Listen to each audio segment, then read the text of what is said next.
Thank you so very much for being back. And if you just joined us, this is still Enterprise Morning, reaching you from Enterprise Television. Let's head straight to our main conversation for today. Presidential aide Daniel Bwala has said former Vice President Atiku Abubakar may never become Nigeria's president, suggesting it might not be his destiny. Speaking on Channels Television's Politics today, Bwala said Atiku had his best shot in the 2023 election but failed despite doing all he could. He may never have that kind of opportunity again, Bwala remarked, noting that fate may simply not align with Atiku's presidential ambitions. Bwala, who previously served as Atiku's spokesperson during the 2023 campaign before switching support to President Tinubu, also dismissed the chances of other opposition figures like Peter Obi and Rotimi Amaechi in 2027. He argued that none of them currently pose a real challenge to Tinubu's re-election. Commenting on the new opposition coalition under the African Democratic Congress ADC, Bwala described its members as internally displaced politicians who lack concrete alternatives to government policies. He criticized Peter Obi in particular, claiming the former presidential candidate has failed to offer meaningful policy critics or a viable solution. I still have with me Hassan Soweto. Thank you so very much for being back. We truly do appreciate you. Yeah, thanks for having me. All right, beautiful. So I wanted to ask, what do you think about the new coalition, the ADC? Do you think it is formidable? Do you think it has got that traction, that gusto to possibly oust the current administration of President Bola Tinubu with the APC? Well, that's hard to say at this time because this is still like 2 years before the election, and a lot can still happen between now and then to change the dynamics. But on face value, if you look at the ADC or the coalition around the ADC and the kind of characters that have proved around it. On face value, you might say that they appear to be heavyweight politicians who, if they pool resources and effort together, can easily give any incumbent a run for their money. But the challenge here is that even though elections in Nigeria are often rigged and they are not often reflective of the desires of the people, the truth also is that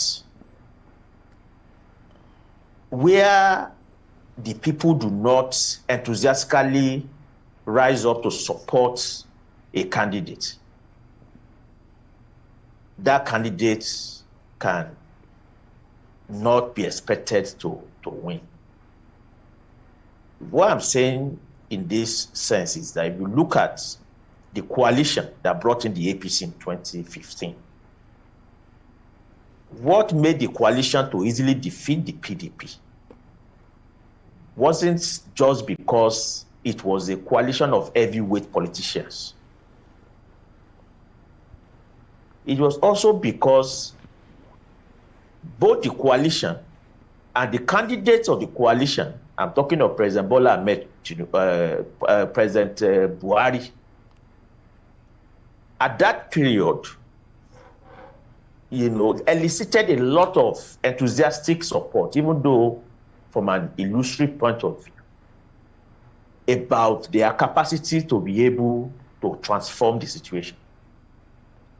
In fact, Buhari was so popular during the election, immediately after, that it was very obvious that there was no way the incumbents could have withstood that coalition. So where I'm going therefore is that it is not just about the gathering of heavyweight politicians, it's about whether those politicians can elicit any real feeling of enthusiasm among the people. And when you look at this ADC, and you are looking at the likes of Atiku, you are looking at the likes of Rufai, you are looking at the likes of Abubakar Malami. These are odious elements who have been part and parcel of the rots. So that I don't see any real serious thinking Nigerian,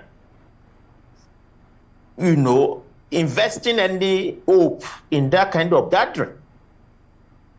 In fact, a Peter Obi going to join that kind of coalition would even taint him and taint whatever reputation he was able to garner in the last election as a reformer, as somebody that is in quote different. Because the reality is that unless it is people who don't know about policies in this country that would think that a coalition formed by Atiku, Rufai, Oyegun, all of these have at different occasions been either members of PDP or APC. Many of them were foundational members of the APC. They never saw anything wrong in the APC until recently, when they lost out in the power game. So, from that point of view, therefore, it is not impossible that the incumbents may still be able to win in the next general elections. So that at the end of the day, the ADC cannot be seen to be an alternative. The Nigerian people still need to go and find a real political alternative that actually represents the interests of the ordinary people, made up of elements who are not linked to the past rots. So that is how I see it. I don't have any illusion in it. And I can bet that the coalition would do badly in the election. It is not even impossible that the incumbent may even increase his tally of votes. Because don't forget that President Tinubu won the 2023 general elections with one of the lowest votes of any Nigerian president since 1979. So he won with the lowest vote ever. It is not impossible that despite the mass rejection of Tinubu's policies, that the mere fact that it is the ADC coalition that is being presented as the alternative to him, that could even, make him to win the election with a higher vote. Because for many people, it will be like, what exactly are they going to gain by rejecting Tinubu and then voting for a coalition of Atiku? No, exactly what? What difference would that make? That is how many voters would possibly look at it. So that most likely, many people would not even participate in the election. The last election had record level abstention. This coming election may have even much more bigger abstention. And then for those who care to vote at all, obviously, they will vote on the basis of how much money they are paid. And then many will just vote for the devil that they already know. Because those who have presented themselves to be angels, they are known to be occupants of hell before. So how come, when did you convert to angel overnight? Many of them have series of corruption cases on their neck. These are odious politicians, odious characters. So the Nigerian people can only hope for change when there is a real political alternative out there. And that is what those of us who want a better Nigeria are trying to invest our energy on. And I would like to end by saying that no matter how small it will be, no matter how numerically weak it might appear to be, those of us who are on the left of the political landscape in Nigeria will not allow the 2027 elections to be conducted without a socialist left political alternative being presented in that election. Whether that would win or not is a different question altogether. But the people need to be presented with a choice. The people need to see that it is not just these odious politicians that they have to choose among again. Because what has been the bane of our progress in this country since 1960 is that Nigerian voters have actually been choosing from the same elements over and over again. They come in different names and different characters. Now they are saying ADC, but it's the same element. We will ensure that we put on that ballot a political alternative representing a socialist program, representing a program to end bad governance in this country. And we do hope that a layer of Nigerian voters will respond enthusiastically to that, because that itself can lay the basis and the foundation for further development in the country after the elections. You see, Mr. Soweto, it's actually very sad, that Nigerians are left with no choice. You said Nigerians would have to vote for the devil that they know. A very bitter pill to swallow, but that is the sad reality that we have with us in Nigeria. But I'd love us to get to the man under reference, Daniel Bwala. He is an activist, maybe a social media one or a television activist. He has said so much about corrupt government across Nigeria and across personalities and politicians. He has said so much about the man that he is currently working with now, Bola Ahmed Tinubu. He called him several names, saying if President Bola Ahmed Tinubu is given 30 years, that he might not do anything good with it. What do you have to say about such personalities that before now used to be enemies of the people they work for now? What do you think is amiss in that particular situation? Well, it simply just demonstrated the tragedy of our situation. There's so much hunger in the land, and the hunger has been weaponized. And what that means is that there are many people who call themselves messiahs, who call themselves activists, who call themselves sometimes revolutionaries, who are simply doing all this because they actually just want to chop.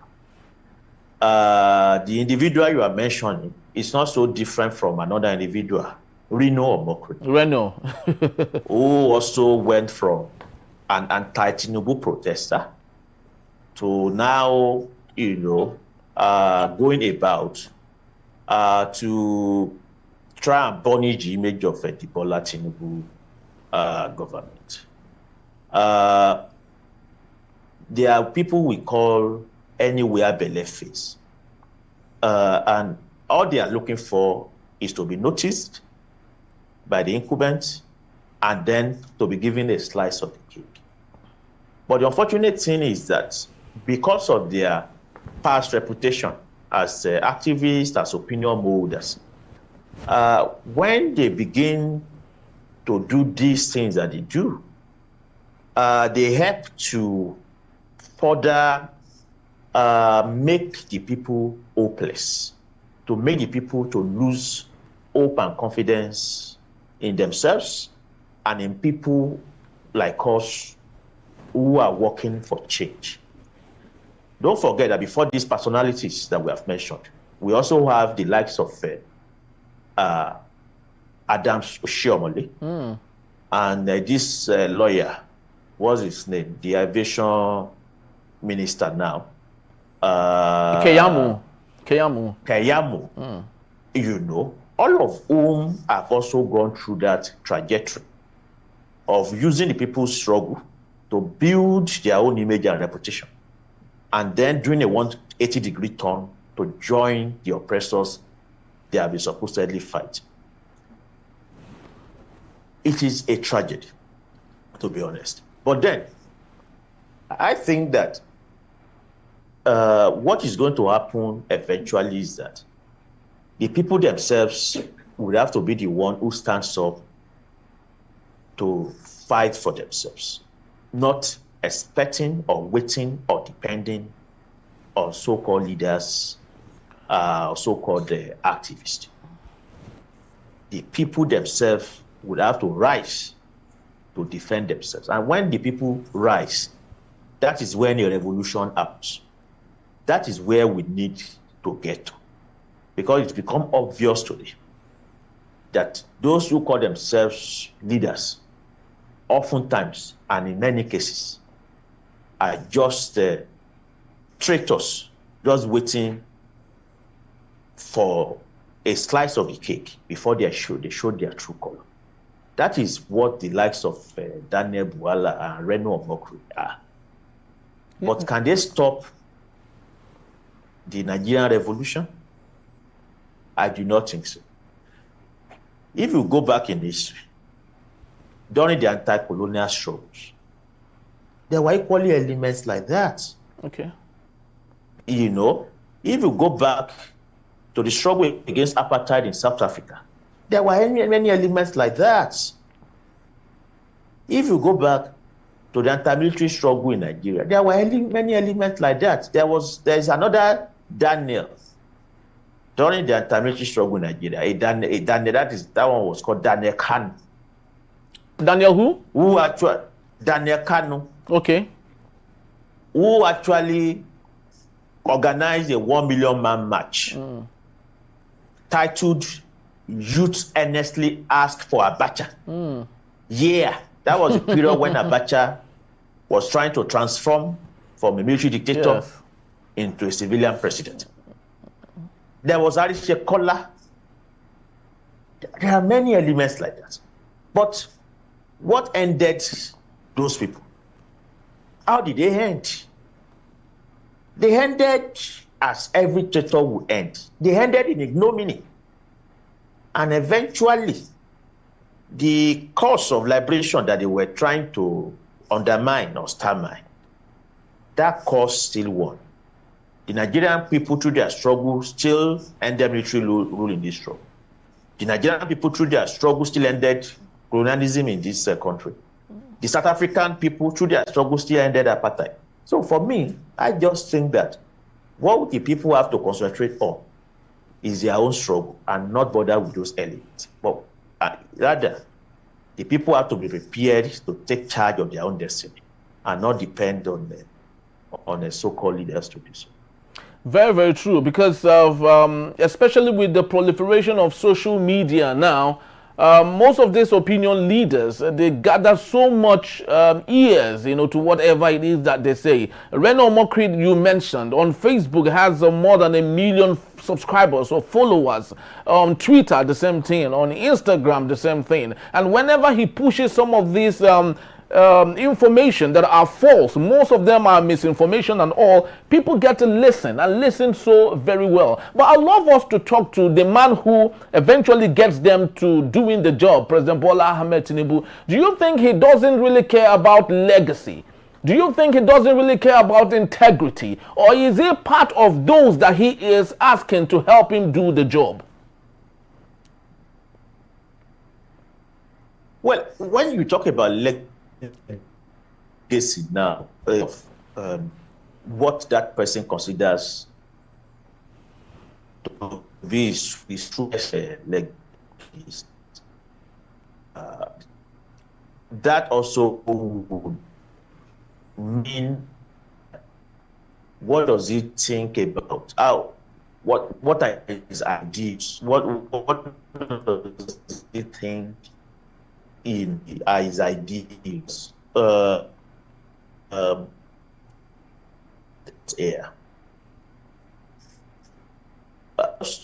in the previous segments that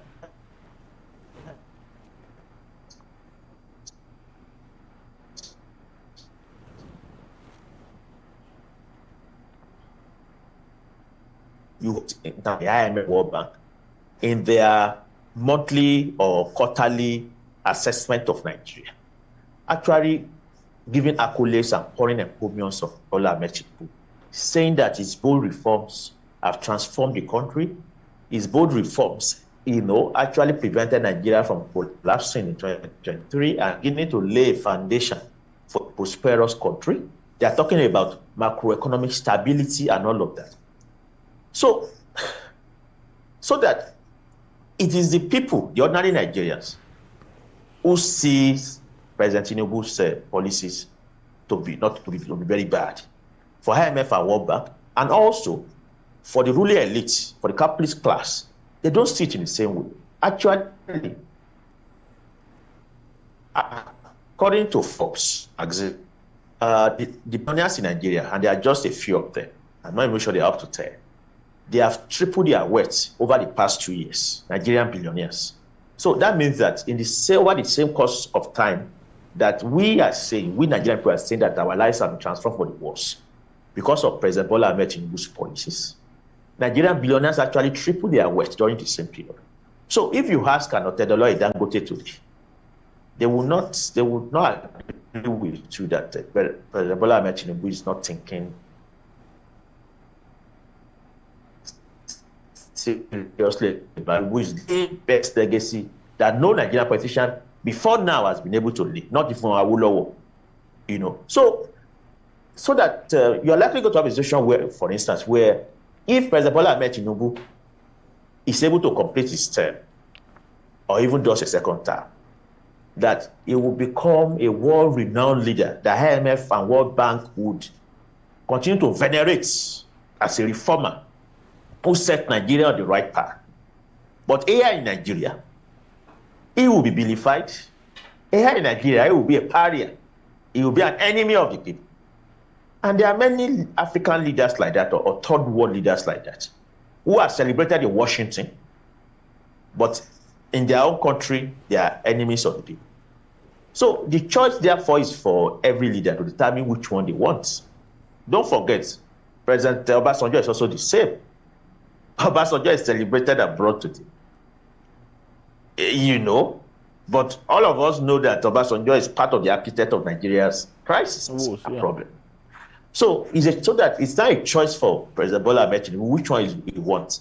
A legacy celebrated at home, or the one that's celebrated abroad. Because obviously, he can't achieve both at the same time. Right now, he's not a president of the Nigerian people. He's a president of the IMF and World Bank. He's the president of the Nigerian billionaires. And he's a president of imperialism. And it is their building that he's doing. He has been implementing. So the ball is now in his own court as to which legacy he wants to lay.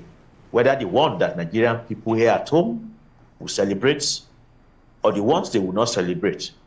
However, outside there in Washington, outside there in different parts of European capitals of world capitalism, it will be celebrated. So it then depends on which one he wants. Ruto right now is being celebrated abroad for his bold economic reforms. But right there in Kenya, he's been called, I've forgotten the name they called him, Ruto the tax collector. There is a biblical tax collector name that they are calling Ruto now in Kenya because of his finance bill. So that is just how I see it. It's about which legacy President Bola Amaechi wants to leave behind. Yes, and this brings us to the future, because we can't continue to have such bad, sour taste in our mouths every other time. We have a rotation of leaders that are not up to par, locally and internationally, as much as the world would see them in that regard. But of course, domestically, we don't see them anywhere close to being good or even great. But do you think it's ever possible for us to have a new lead of leaders, a new incubation of leaders? Do you think we have it? Do you see the future where we would, in the next 10 years, have leaders like Nelson Mandela, have leaders like Lee Kuan Yew in Nigeria that would say the most important thing is to appease to the life of Nigerians? Do you think it's ever possible to have that? We already do. We already do. The only thing is that they have not been allowed to emerge and take charge. Otherwise, where do you place the likes of Omoyele Sowore? Where do you place the likes of many of us activists who have been on the streets over the past 20 years or 40 years, organizing resistance against government economic policies? But what has happened in this country is that the democratic electoral process has been constructed in such a way that those of us who have an alternative view about how this run are restricted from being able to emerge and take charge. For instance, if you look at the electoral laws of this country, the electoral laws are so restrictive when it comes to political party formation that it means that those of us who have a different idea about how the country should be run, it means that we have to go and possibly rob a bank before we can be able to register a political party. Because the electoral laws sees political participation as something that can only be done by money-backed politicians who have stolen a lot of public resources. Then secondly, the electoral law also makes contest in elections to be so restrictive and so impossible for people with alternative ideas. According to the electoral law, for instance, if your political party is registered and during an electoral cycle, you do not win any political position, you must be deregistered. Despite the fact that, and regardless rather of the fact that the elections are often rigged, the elections, are often a money affair with politicians bringing bags of money to polling units. I'll give you an example. In 2019, I contested on the platform of the Socialist Party of Nigeria for membership of the Ogun State House of Assembly from Ifo.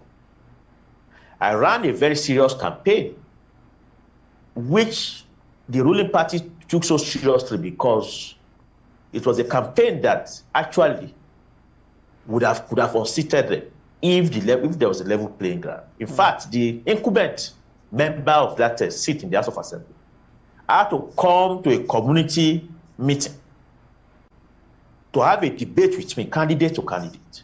That was how powerful my campaign. The election, all the polling units were filled up with talks and their bags of money. And in fact, worst of it is that my result was not even released. It has not been released up to now. Wow.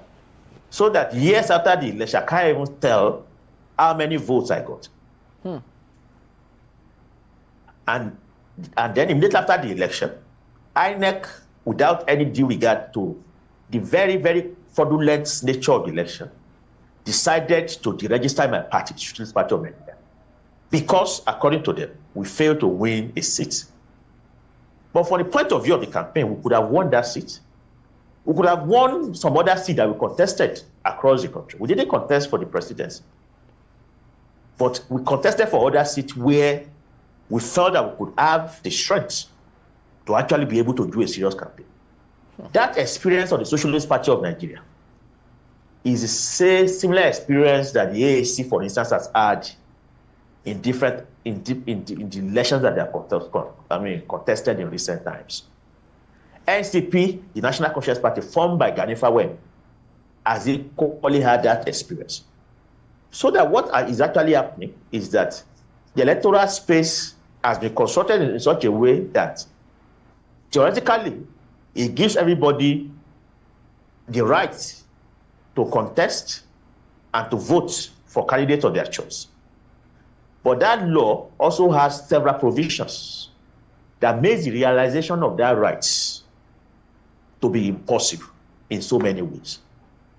And that is part of the reason why, even though the leaders, the alternative leaders who can run Nigeria differently from what has been happening over the past few decades, even though they already exist, that is why they have not been able to have a chance to emerge and take charge of this country. And that is why ultimately it is looking more and more that if the electoral space is closed, for those leaders to be able to emerge to take charge of the country, then the Nigerian people may have to look outside of the Nigerian constitution and the electoral law to be able to save themselves and save the country. And that is where a social revolution comes in. The uprising of the Nigerian people. Because where the National Assembly is not making laws to suit the people, where public institutions that are in charge of our elections, that are in charge of our lives, have been consulted in such a way as to continue to perpetuate the status quo, where the executive has become impotent, even as the living standards of people continue to collapse, insecurity continues to cut short the lives of thousands of Nigerians across the country, and Nigerians are not even safe in their own home state. Where you have this kind of situation that is so pervasive across the country, that is an indication that governance has failed, that the state has failed. The state has ceased to exist in its correct, effective, and potent form. And that is a call on the people, therefore, to rise up, to annul that state that has failed and to put as a replacement a new one that can begin to address the challenges that faces them. So that clarion call is on now, and the Nigerian people are yet to take up that clarion call. It's a clarion call for revolution. And it's a clarion call that has become so urgent because of how the situation in the country continues to deteriorate by the day. There's a new data from the National Bureau of Statistics, which says that over 600,000 Nigerians have lost their lives due to insecurity within the past 1 year. And about 2.2 million Nigerians have been abducted over the same period. That 2.2 million is more than the population of many countries across the world. That is how much the current government has dropped the ball on governance and on security. And if that much has happened over in 1 year alone, imagine how much more would happen within the 2 years that remains within the first term of President Tinubu. Imagine how much more could happen if Tinubu wins a re-election, or if the ADC coalition, which is an amalgam of the same kind of people who have been running this country, are the ones who take over. Nigeria would possibly, in the next 10 years, be worse than Somalia if the current trajectory is not reversed. If a revolution does not succeed to halt the current drift into anarchy. So, the only saving grace for us as a people is a social revolution, a social uprising. Not just to replace one leaders, and some leaders rather with another, but actually to replace the capitalist economic system with a socialist one. A socialist economic system that would ensure that the economy of this country is nationalized and placed under the democratic control and management of the working people. A new system that will ensure that governance is in the hands of the people, not in the hands of a few billionaires who run the country as if it's a business enterprise. Unless we have this kind of revolutionary change, then the next 10 years in Nigeria is not assured, to be honest. This country may not survive the next 10 years. A violent breakup is possible. A Somalia type of collapse is possible if the current trajectory is not altered. Thank you so very much. There's no contradiction, ladies and gentlemen, that the swamp is very dirty, so very dirty, and needs to be drained. Revolution, whatever form, but of course non-violent one is what we need in Nigeria. There is this talk to rewrite our constitution, because that's where so many people have believed the problem stems from. Other people have said the problem is not with the constitution, that it's about ensuring that the people who work with the constitution do what the constitution actually states out there. A little bit of here, a little bit of there. But of course, what we need in Nigeria is a working system, a working Nigeria that is beneficial for each and every one of us. Thank you so very much, Hassan Soweto, for being here. We truly do appreciate you. Always my pleasure. Thank you once more. All right, that's just about the time we have. People would love to say thank you. Please do well to visit us. You can always find us at enterprisetvnews.com. You may equally like, comment, and follow us on all our social media platforms at Enterprise TV 7. I am Henry Gwebike. Thank you for watching. We'll see you tomorrow. Bye-bye.